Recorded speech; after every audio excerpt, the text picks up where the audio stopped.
انسان کام نہیں کر سکتا تھا، دوسروں کا محتاج بن جاتا تھا۔ اسی طرح میرے محترم دوست بزرگوں، پیر کے اندر چلنے کی طاقت اللہ نے دی ہے۔ اگر یہ چلنے کی طاقت نہ ہوتی، خالی پیر ہوتے تو انسان کوئی کام کا نہیں رہتا، دوسروں کا محتاج بن جاتا۔ یہ ساری نعمتیں ہیں اللہ کی۔ آج انسان مال کو نعمت سمجھتا ہے، دولت کو نعمت سمجھتا ہے، لیکن یہ اپنے جسم میں جو اللہ نے نعمت دی ہے اس کو نعمت نہیں سمجھتا۔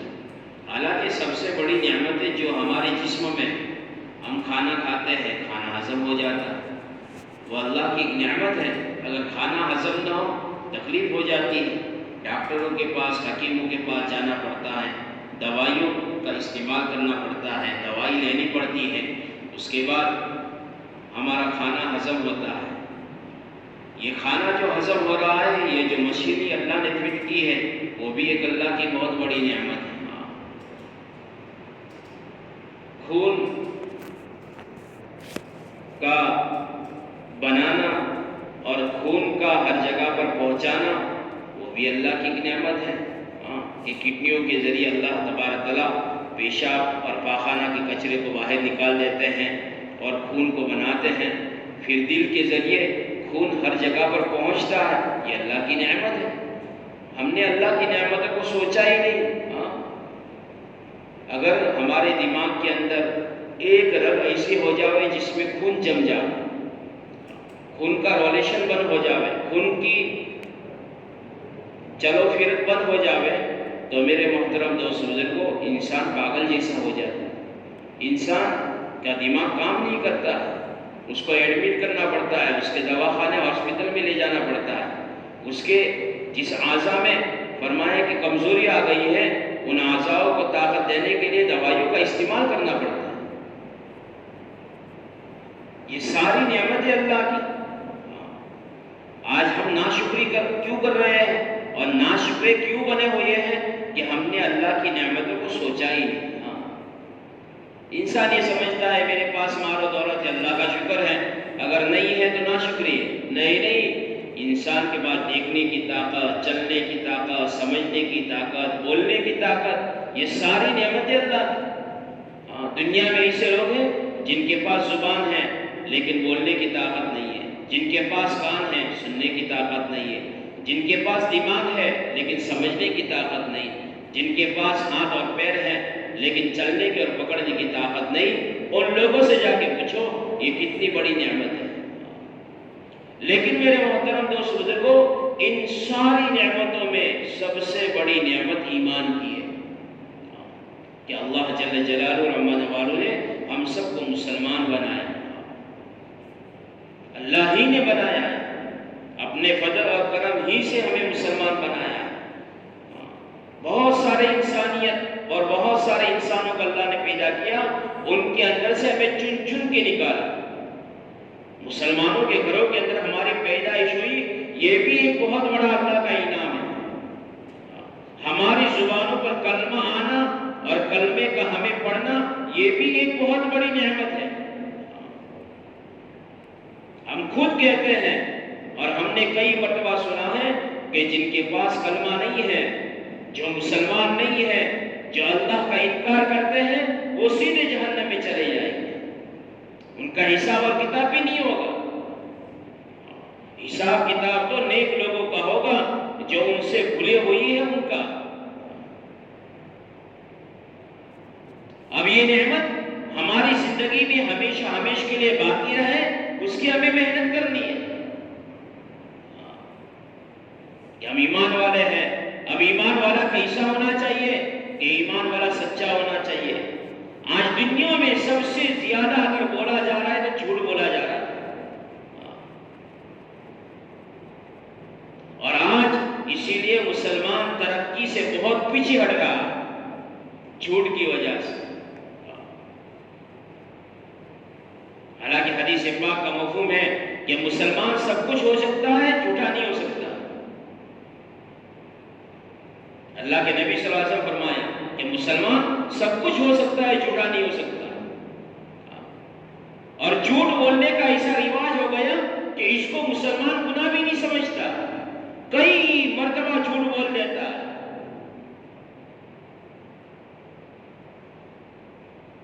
جھوٹ کی گندگی سے، جھوٹ بولنے سے جو منہ میں گندگی پیدا ہوتی ہے، عفوت پیدا ہوتی ہے، اس سے فرشتے بہت دور چلے جاتے ہیں رحمت کے.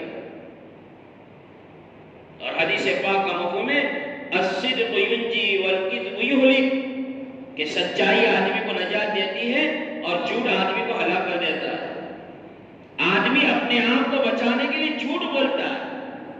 آج دنیا میں بہت سارے ممالک ایسے ہیں جہاں پر جھوٹ بالکل زیرو بھی نہیں ہے. ایسے ممالک ہیں جن کی آج جھوٹ نہیں ہے، سچائی ہے. جاپان میں جا کے دیکھو، جھوٹ نہیں ہے، سچائی ہے. فرمایا کہ وہ دنیا کے اعتبار سے ترقی پر ہے. آج مسلمان جو تنزلی کی طرف جا رہا ہے، جو ترقی سے ہٹ رہا ہے، اس کی وجہ یہ ہے جن گناہوں کو وہ چھوٹا سمجھ کے کر رہا ہے وہ اللہ کے نزدیک بہت بڑے بڑے گناہ ہیں.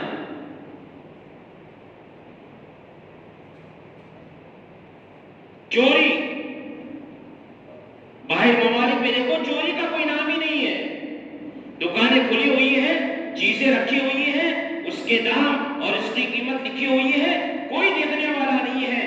کہاں آتا ہے وہ چیز اٹھاتا ہے، پیسے ڈالتا ہے، لے کے چلا جاتا ہے. اور ہمارے یہاں دکان کھلی رکھو تو سب چور کے چلے جاتے ہیں. ہنسنے کی بات نہیں ہے، رونے کی بات ہے میرے دوستوں کہ مسلمان کی مسلمانیت کہاں چلی گئی. مسلمان کس کو کہتے تھے؟ مسلمان کون ہوتا تھا؟ مسلمان کی نظریں کیا ہوتی تھی؟ مسلمان کی سوچ کیا ہوتی تھی؟ مسلمان کا چلنا کیا ہوتا تھا اور مسلمان کا پکڑنا کیا ہوتا تھا؟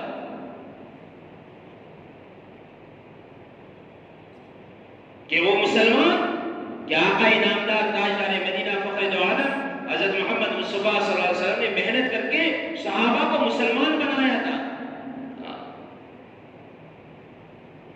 امریکہ کے ایک صدر سے بھول ہوئی، وہ اپنی بھول کو چھپانے کے لیے جھوٹ بول رہا تھا. تاریخ میں لکھا ہوا ہے، عوام نے کہا صدر صاحب ہم آپ کو معاف کر لیں گے لیکن آپ جھوٹ نہ بولیں. کاروبار میں دیکھو تو جھوٹ، دکانوں پر دیکھو تو جھوٹ، تجارت میں دیکھو تو جھوٹ، ہر جگہ پر جھوٹ چل رہا ہے. پھر مسلمان یہ کہتا ہے کہ میری ترقی نہیں ہو رہی ہے. کیسے ترقی ہوگی بھائی؟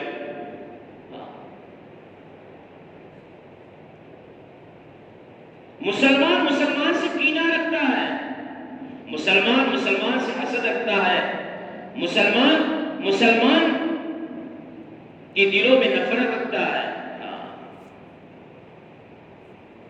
اللہ کو بالکل پسند نہیں ہے. حضرت عبداللہ ابن عمر رضی اللہ تعالیٰ عنہ ایک مرتبہ طواف کر رہے تھے.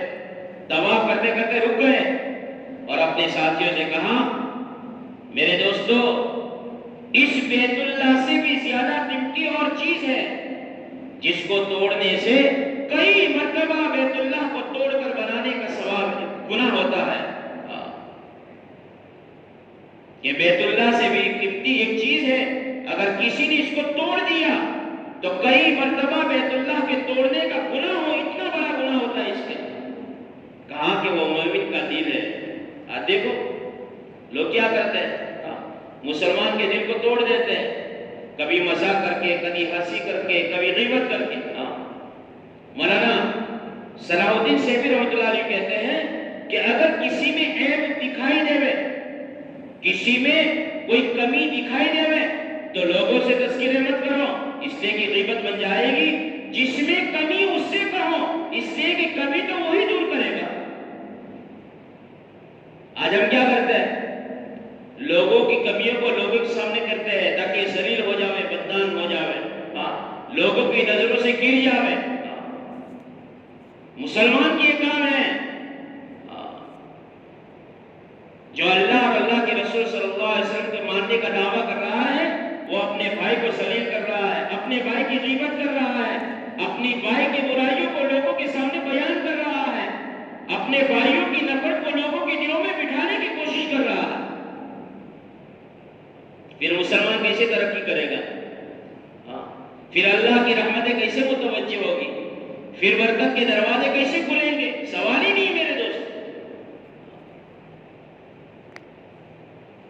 اسی لیے کہتے ہیں کہ 1000 ہاتھ تلوار کے کام مارے جاوے اس کا زخم مل سکتا ہے، لیکن کسی کو تکلیف دی، کسی کو چوٹ پہنچائی، کسی کا دل توڑا، وہ اس کا زخم کبھی بھی نہیں مٹتا.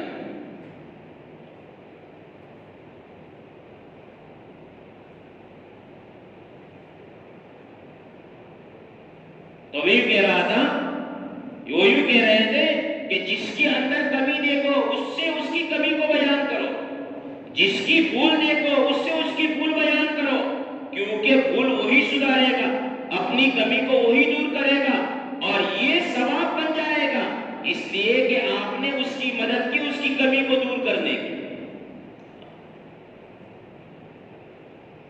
ورنہ میرے دوستو ہر دن موت کے قریب جا رہا ہے اور موت کا فرشتہ بہت تیزی کے ساتھ ہمارے پیچھے چل رہا ہے. جہاں حکم ہوا، ٹائم ہو گیا، فوراً پکڑ لے گا، ایک سیکنڈ بھی آگے پیچھے نہیں ہونے دے گا. اذا جاء احدکم الموت لا یستأخرون ساعة ولا یستقدمون. ہر دن یہ سوچو میرا آخری دن ہے، ہر رات یہ سوچو میری آخری رات ہے، ہر نماز یہ سوچو میری آخری نماز ہے. اس لیے میرے محترم دوستو بزرگوں، تھوڑی سی زندگی ہے، کب کس کی آنکھ بند ہو جاوے، کب کس کا اعلان ہو جاوے، کب کس کی زندگی کا چمکتا ہوا ستارہ بجھ جائے. میرے دوستو یہ تھوڑی سی زندگی کو صحیح گزارنے کی فکر کرنی ہے، ایمان کو بنانے کی اور بچانے کی فکر کرنی ہے. جس طرح آدمی اپنی دولت کو بچاتا ہے اور بناتا ہے کہ پیسے لگاؤ تاکہ پیسے پیدا ہو، کہ نفع حاصل کرے، اور اس کو بچانے کے لیے تدبیریں استعمال کرتا ہے. جو ایمان اللہ نے ہمیں دیا ہے، جو کلمہ ہم نے پڑھا ہے، لا الہ الا اللہ محمد رسول اللہ صلی اللہ علیہ وسلم، اس کلمے کو بچانا ہے، اس کی تدبیریں استعمال کرو، بناؤ اس کی تدبیریں، نمازوں کے ذریعے، ذکر کے ذریعے، دعوت و تبلیغ کے ذریعے، مسلمانوں کو اچھی باتیں بتانے کے ذریعے، گناہوں سے روکنے کے ذریعے. یہ ساری تدبیریں ہیں اپنے ایمان کو بنانے کی اور بچانے کی.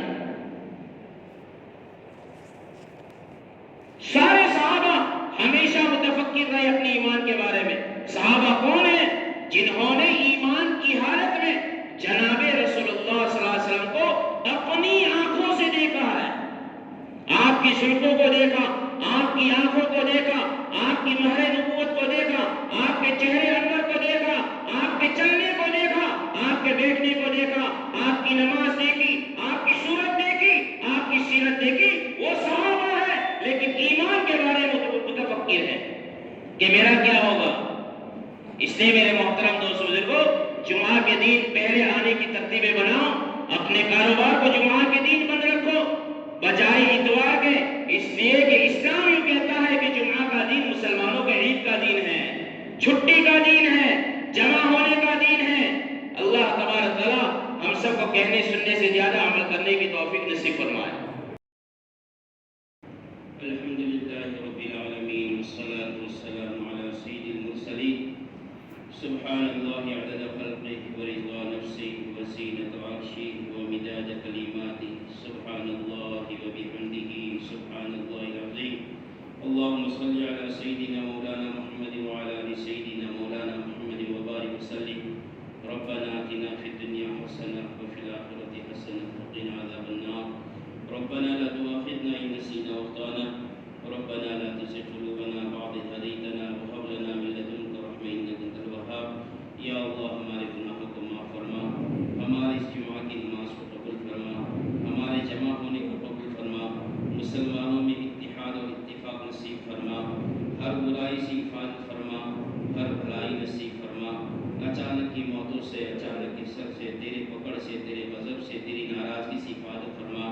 یا اللہ اعمال صالحہ کرنے کی توفیق نصیب فرما، اعمال سیئات سے حفاظت فرما، ایمان کامل نصیب فرما، یقین صادق نصیب فرما.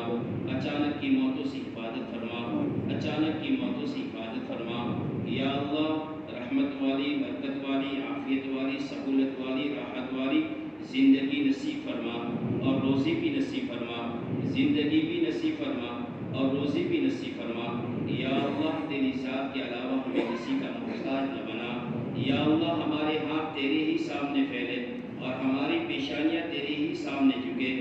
ایسی طاقت اور ایسی توفیق ہمیں نصیب فرما، ایسی طاقت اور ایسی توفیق ہمیں نصیب فرما۔ اس سال جتنے بھی تیرے بندے حج کے لیے آ رہے ہیں، جن کی لبیک کو تو نے قبول کیا ہے، یا اللہ ان کے سفر کو آسان فرما، حج مبرور حج مقبول نصیب فرما۔ وہاں جا کر اعمال صالحہ اور زیادہ سے زیادہ عمل کے اندر لگنے کی توفیق نصیب فرما، وقت کو ضائع کرنے سے ان کی حفاظت فرما۔ یا اللہ ہمیں بھی حج مبرور حج مقبول نصیب فرما۔ یا اللہ ہمارے اولادوں کو، ہمارے گھر والوں کو، پورے امت مسلمہ کی ایک فرد کو نصیب فرما۔ یا اللہ جتنے بھی مرحومین اپنے قبروں میں جا کے سو گئے ہیں، سب کی مغفرت فرما، سب کے درجات کو بلند فرما، عذاب قبر سے حفاظت فرما، راحت اور سکون عطا فرما۔ یا اللہ اس قبر میں جانے سے پہلے ہمیں اس کی تیاری کرنے کی توفیق نصیب فرما۔ غیبت سے، حسد سے، کینہ سے، بغض سے، عداوت سے، جھوٹ سے، جتنے بھی گناہ ہیں چھوٹے بڑے ان سب سے ہماری حفاظت فرما، ہماری حفاظت فرما۔